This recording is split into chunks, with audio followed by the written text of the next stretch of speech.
3 দিন হয়ে যায় পেটে খানা নাই। রহমতে আলম নবীর কাছে এক গরিব সাহাবী, গরিব মানুষ নবীজির কাছে আইসা কয়, ইয়া রাসূলুল্লাহ, ইয়া হাবিবাল্লাহ, 3 দিন হয়ে যায় পেটে খানা নাই নবীজি গো, ইয়া রাসূলুল্লাহ, আপনার কাছে আমি 3টা জিনিস চাই।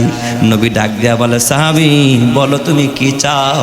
কয়, ইয়া রাসূলুল্লাহ, আমি ক্ষুধার্ত, আমারে 1 নম্বরে আপনি খানা দেন। 1 নম্বরে কি দেন? খানা দেন। 2 নম্বরে, ইয়া রাসূলুল্লাহ, আমি বিবস্ত্র, আমার কোনো পোশাক নাই, এই সিরাত ঝুটি তেনাটাই আমি পড়ি। নবীজি আপনি 1 জোড়া কাপড় দেন, একটা লুঙ্গি আর একটা জামা দেন, আমার পরার বস্ত্র নাই।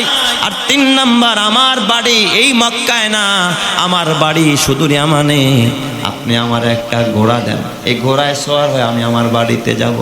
নবীজির কাছে কয়টা জিনিস চাইছে? 3টা। নবীজি আমার কাঁধে আর ডাক দেখায়, সাহাবী আমি মুহাম্মদের চুলায় আগুন জ্বলে না, মুহাম্মদের পেটে ভাত নাই, পিঠে কাপড়, তুমি আমার কাছে 3টা জিনিস চাইলা। সাহাবী এই মুহূর্তে আমার কাছে দেওয়ার মতো কিচ্ছু নাই, তবে সাহাবী শোনো, আমার কলিজার টুকরা মেয়ে খাতুনে জান্নাত হযরতে ফাতেমার কাছে যাও। আমার মা, আমার কলিজার টুকরা ফাতেমার ঘরে যদি কিছু থাকে, আমার ফাতেমা কোনোদিন তোমারে খালি হাতে ফিরাবে না। জোরে জোরে কোন সুবহানাল্লাহ। আল্লাহর নবী এই আগন্তুককে, এই ভিক্ষুককে পাঠায় দিলেন কার কাছে? ফাতেমাতুজ জোহরার কাছে। এই ভিক্ষুক গিয়া ফাতেমার কাছে ডাক দিয়া কও, ফাতেমা মাগো, আমার পেটে খাবার নাই, আমি ক্ষুধার্ত, আমারে খাবার দেন, আমার পরনে কাপড় নাই, আমারে বস্ত্র দেন, সফর করে বাড়িতে যাওয়ার মতো কোনো বাহন নাই, আপনি দয়া করে মায়া করে আমার বাহনের ব্যবস্থা করে দেন। ফাতেমার ঘরেও কিছু নাই, কিন্তু ফাতেমা রাদিয়াল্লাহু তাআলা আনহার আম্মা জান মা খাদিজা ইন্তেকালের সময় তার গলায় একটা হার ছিল, একটা গলার মালা ছিল। এই হারটা তার কলিজার টুকরা ফাতেমাকে মা খাদিজা হাদিয়া দিয়েছিলেন, গিফট দিয়েছিলেন। মা খাদিজার পাওয়া সেই উপহার ফাতেমার ঘরের মধ্যে রাখা। ফাতেমা যখন দেখলেন ভিক্ষুক ডাক দিতেছে, মা গো খাবার নাই, খাবার দাও, বস্ত্র নাই, বস্ত্র দাও, চলার মতো পাথেও নাই, আমার একটা পাথেয়ের ব্যবস্থা করে দাও। ফাতেমার কাউরে পরামর্শ নাই, জিজ্ঞাসা নাই, ঘরের ভিতরে গিয়া ওই গলার হাত যেটা তার মায়ের কাছ থেকে হাদিয়া পাওয়া, ওই হাতটাই না ডাইরেক্ট ভিক্ষুকের হাতে দিয়া দিচ্ছে। সুবহানাল্লাহ, জোরে কোন সবাই, আরো জোরে কোন সুবহানাল্লাহ। ভিক্ষুকের হাতে দিয়া ডাক দিয়া বলে, ও ভিক্ষুক, তুমি যা চাইছো তার কিছুই আমার ঘরে নাই, আমার কাছে এই সম্বলটুকুই আছে, আমার মায়ের দেওয়া আমানত, আমার মা এটা আমারে হাদিয়া দিয়েছে, আমার সবচাইতে দামি সম্বল এটাই, এটাই তোমারে দিলাম, এটা বাজারে বিক্রি করো, খাবারের ব্যবস্থা করো, এরপরে বস্ত্রের ব্যবস্থা করো, বাহনের ব্যবস্থা করো, হয়ে যাবে। জোরে জোরে করেন আল্লাহু আকবার, আরো জোরে বলেন না আল্লাহু আকবার।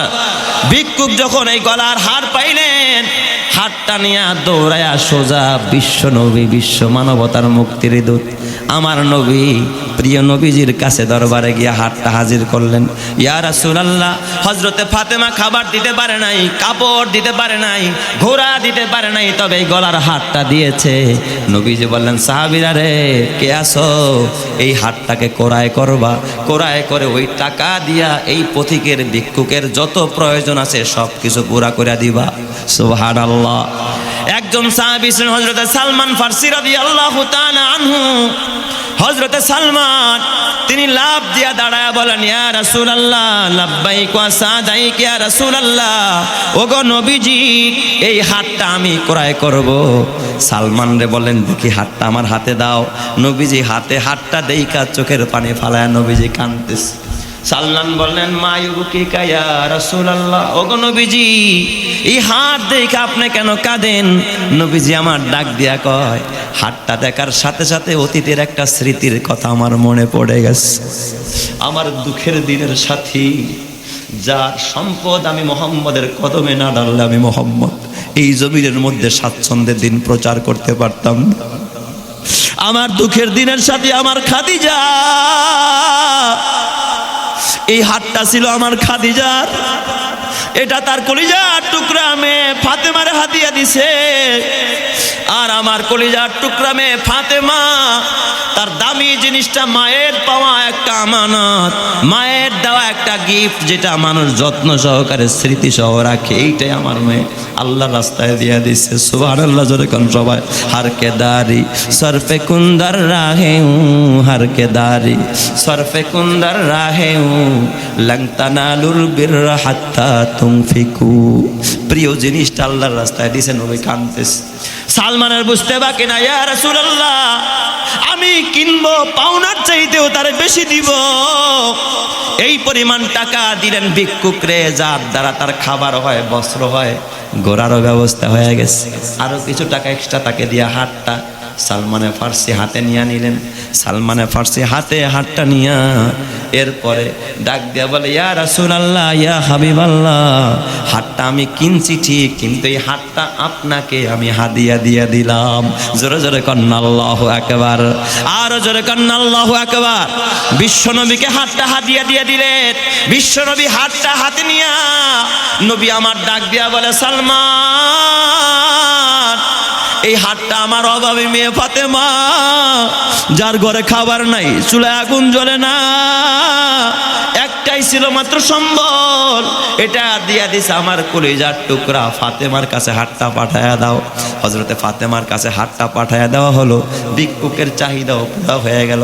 ফাতেমা হাতটা পায়া কেঁদে কেঁদে বলে, আল্লাহ ইয়া রাব্বি লাকাল হামদু কামা ইয়ামবাগি লিজালালি ওয়াজহিকা ওয়া আযীমি সুলতানিক। রব্বুল আলামিন, তুমি একটা হারের দ্বারা কতজনের নেকির ভাগীদার বানাইলা। মাঝখান থেকে ভিক্ষুকের চাহিদাও পুরা হয়ে গেল, মাঝখান থেকে আমরা কয়েকজন মানুষ নেকের অধিকার হয়ে গেলাম। কথা ঠিক না বেঠিক জোরে কর। এই জন্য আমার বাবা আল্লাহ বলে, ওয়া আনফিকু মিম্মা রাযাকনাকুম মিন ক্বাবলি আইয়াতিয়া আহাদাকুমুল মাউত। এ বান্দা খরচ করো মৃত্যু আসার আগে আগে। যখন মৃত্যু চলে আসবে, ফায়াকুলা রব্বি লাউলা আখরতানি ইলা আজালিন করিব। মৃত্যু আসলে বলবা, আল্লাহ একটু সময় বাড়া দাও। ফাআসাদদাকনা ওয়া আকুম ফাআসাদদাকান্না ওয়া আকুম মিনাস সালিহিন। আল্লাহ এরপরে সদকা করে আমরা ভালো হয়ে যাব। আল্লাহ কা ওয়ালা ইউআখিরাল্লাহু নাফসান, কোন নফসকে সময় দেওয়া হবে না। ইজা জা আজালুহা, এ যখন সময় এসে যাবে কাউরে সময় দেওয়া হবে না। বলেন তো এই চরগোপালপুরের মুসলমান আপনাদেরকে আল্লাহ সময় দিবেনি? সময় কিন্তু দিবে না বাবা, সময় কিন্তু শেষ হয়ে যাবে রে বাজান। এই জন্য হাতে পায়ে ধরে বলা যায়, নিজে আলেম হইতে পারো নাই, সন্তানরে আলেম বানাইতে পারো নাই, অন্তত একজন আলেমের খেদমত করে তারপরে কবরে যাও। আমার বাবা, আমার জীবনের বাস্তব একটা ঘটনা বলে আমি বিদায় নিব। খুব হৃদয় দিয়া শুনেন কথাটা, দিলের কানে শুনেন। আমার বুড়া বাবা, এক প্রোগ্রামে আমি মাহফিল শেষ কইরা রাতের বেলায় অবস্থান করলাম। পরের দিন আমার মাহফিল ওই এলাকায়। আমি রাতের বেলায় যখন ওখানে কাটালাম, রাত্রিবেলা মাহফিল শেষ করে সকালবেলা ফজরের পর সূরা ইয়াসিনের আমল হলো। কিছুক্ষণ আমরা কমিটির লোকজন সহ সকলে একসাথে বসা। আর ওই এলাকার ভিতরে কত সুন্দর একটা তরতিব এবং পরস্পরের মধ্যে ভালোবাসার মহব্বত। আলহামদুলিল্লাহ, ওই ভালোবাসার মহব্বত আমি এখানে এসেও পেয়েছি। আলহামদুলিল্লাহ, আলহামদুলিল্লাহ। কারণ সবাই, এই যে আনিস শিকদার ভাই বারবার আমার সাথে যোগাযোগ করেছে, এত যোগাযোগ রেখেছে, হুজুর একটা ডেট দিতেই হবে আমাকে। আর আল্লাহর বান্দা, তার ভাইয়েরাও, বড় ভাই, মেজো ভাইরা সব, আত্মীয়রা সব, অনেক এই যে বন্ধু বান্ধব যারা আছে সবাই আলহামদুলিল্লাহ খুব সানন্দে এবং খুব ভালোভাবে আমাকে আতিথেয়তা করেছে, আমার সাথে বাবা ব্যবহার করেছে। আমি এতে সন্তুষ্ট। আপনাদের জন্য যেই যে আয়োজন করেছে আপনারা এতে খুশি না বেজার?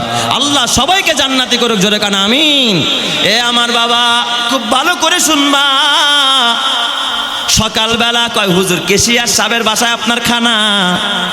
আমি যখন রাস্তা দিয়া হেঁটে কেশিয়ার সাহেবের বাসায় যাব, বাড়িটা একটু বাবা গ্রামের পিছনে, ক্ষেতের ভিতর দিয়া, কৃষি ক্ষেতের ভিতর দিয়া যেতে হবে, গাড়ি যায় না।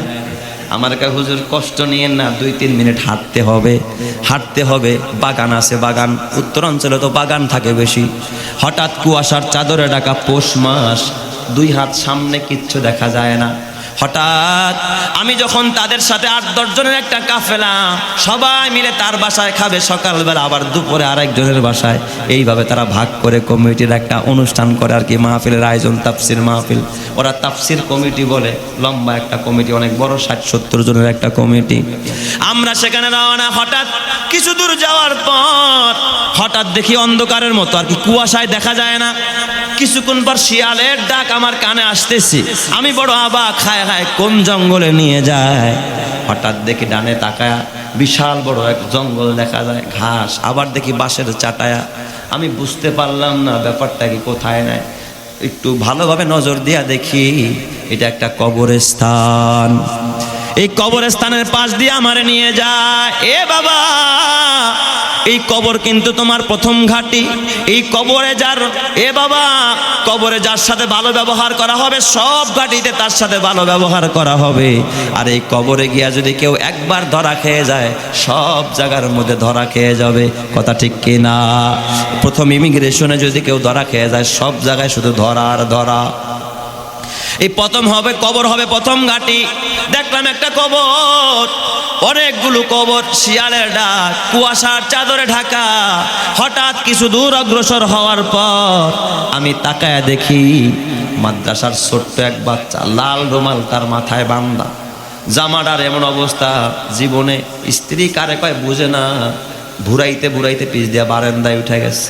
জুতার মনে এক মাথা ছিঁড়া, ছোট্ট একটা বাচ্চা, লাল রুমাল বান্ধা। এই বাচ্চাটারে দেখি এমনি একটা নতুন চাটাই দিয়া বেড়ায় দেওয়া, ওটার পাশে দাঁড়ায় এমনভাবে কাঁদতেছে, মনে হয় পুরা শরীরে ভাইব্রেশন শুরু হয়ে গেছে, পুরা শরীরটা কাঁপতেছে। পরে দেখার পরে আমার ভিতরে কৌতূহল যে কিসের নাস্তা খাইতে যাব, এটা তো মাদ্রাসার বাচ্চা। আর যেই জাতের, ওই জাতের প্রতি মায়া ভালোবাসা আছে না নাই? আমরা সারাক্ষণ এতিম মিসকিন নিয়ে, মাদ্রাসার ছাত্র নিয়ে চলাফেরা করি, এদের প্রতি আমাদের মমতাই আলাদা। ওরা আগে আগে যায়, কয়েকজন পিছনে। আমি বাচ্চার হালাত দেখা আমার দিল বলে, আল্লাহ, এখন হয়তো বা বেলাটা উঠলো কিন্তু রোদ উঠে নাই মাওলা, কুয়াশার চাদরে ঢাকা, আর শিয়ালে ডাকতেছে। ভয় পাওয়ার কথা ভয়ঙ্কর। এই কবরস্থানের পাশে, নতুন কবরস্থানের পাশে চাটাই দিয়া বেড়া দেওয়া। কে গো? এই বাচ্চাটা এইভাবে কাঁদতেছে। আমার মন চাইলো আমি ওর সাথে কথা না বলে আমি নাস্তা খাইতে যাবো না, আমি দাঁড়ায় রইলাম। কিছুক্ষণ পরে দেখে আমার শরীরে একটা ঝাঁকুনি দিল। তার মানে ওর দোয়া যে কবুল হইতেছে, রহমত যে নাজিল হইতেছে, আমি কিছুটা টাচ করতে পারছি। আমি অমনি ওর পিছনেও হাত তুলে ফেলছি। বাবা, কিছু কিছু সময় দেখবেন হাত তোলার সাথে সাথে চোখে পানি আইসা যায়। আমার চোখেও পানি আইসে, কারণ সামনেও শত শত কবর। এই বাচ্চাটা কি বলে তাও জানি না। ও মোনাজাত দিছে, জন্য আমিও মোনাজাত দিছি। আমার দেখা দেখি কমিটির যারা আছে একে একে আইসা বিশাল কাফেলা আমাদের পিছনে হাত তুলে ফেলছে। বাচ্চাটা দোয়া শেষ কইরা যখন পিছনের দিকে তাকাইছে, ও হয়তো আমারে চিনছে যে রাত্রে বয়ান করছে। আমারে দেখছে, লজ্জা পাইছে, রুমালটা দিয়া চোখের কোণা মুছতেছে। আর অন্যদিকে যখন সরে যাচ্ছিল, আমি অমনে আর ডান হাতটা চেপে ধরলাম। বাবা কই যাও? দাঁড়াও। কাছেই না, বুকের সাথে, আমার বুকের সাথে ওর মাথাটা মিলাইলাম। মাথার সাদা রুমালে দেখি দুবলায় যেমন কুয়াশা পড়লে সাদা হয়ে যায়, কুয়াশার কারণে মাথার রুমালটা সাদা হয়ে গেছে। ঝাইরা নিজের পকেটের টিস্যু দিয়া সব কুয়াশাগুলো ঝেড়ে দিলাম। জিজ্ঞাসা করলাম, আব্বু তোমার নাম কি? কয়, উস্তাদ আমার নাম আব্দুল করিম। আমি বললাম, ও আব্দুল করিম, কোথায় কি করো? কয়, হুজুর, যেই মাদ্রাসায় আপনি ওয়াজ করছেন এই মাদ্রাসায় আমি হেফজখানায় উঠছি, কোরআন শরীফ পড়া শুরু করছি, 5 পারা হয়েছে হুজুর আমার। আমি বললাম, বাবা আব্দুল করিম, তুমি সত্য করে বলো, যেই কবরের পাশে তুমি দাঁড়ায় মোনাজাত দিয়া কাঁদলাই, কবরটা কার আমার একটু খুলে বলবা। এই কথাটা বলতে দেরি আব্দুল করিমের চোখ দিয়ে আবারও পানি আসতে দেরি নাই। আব্দুল করিম আবারও কান্না আরম্ভ করছে। ওর কান্না যেন সকলের হৃদয়টাকে বিগলিত করে দেয়। আমি বললাম, বাজান কাঁদো কেন? খুলে বলো, এটা কার কবর? আব্দুল করিম আমার ডাক দেয়, ওস্তাদ, এটা হলো আমার আব্বার কবর, আমার বাবার কবর। গত 1 সপ্তাহ আগে আমার বাবা এই কবরের মধ্যে ঘুমায়। আমি বললাম, ও বাবা, কুয়াশার চাদরে ঢাকা, কিচ্ছু দেখা যায় না। বেলা উঠলে পরিষ্কার হলে আসতে পারতাম, এখানে কেন বাবার কবরের সামনে? কয় ওস্তাদ আমার হুজুর বলেছে বাবা মার কবরের পাশে দাঁড়াইয়া সূরা ইয়াসিন পড়লে মা বাবার কবর আযাব মাফ হয়ে যায়। হুজুর আমার বাবারে কবরে রাখার পর আমি একদিনও মিস করি নাই, আমি প্রতিদিন আমার বাবার কবরের পাশে দাঁড়ায় আমি সূরা ইয়াসিন পড়ি। আমি সূরা ইয়াসিন পড়ে আমার বাবার জন্য দোয়া করতেছিলাম। আমি বললাম ও বাবা আব্দুল করিম, শিয়ালে ডাকতেছে, কুয়াশার চাদরে ঢাকা দেখা যায় না, তোমার কি ভয় হয় না? একটু ভয় লাগে না? কেমনে একা একা এখানে আসলা? আব্দুল করিম আমারে ডাক দেখ, ওস্তাদ আমি একা আসি নাই, ফজরের নামাজের পর আমার আম্মু আমারে হাত ধরে নিয়ে আসছে। ওই যে পাশেই কলা বাগান দেখা যায়, মা আড়ালে বুরকা পরে দাঁড়ায়, ওখানে মা কাঁদতেছে, আর আমি আমার বাবার কবরের পাশে দাঁড়ায় দাঁড়ায় এভাবে কাঁদতেছি।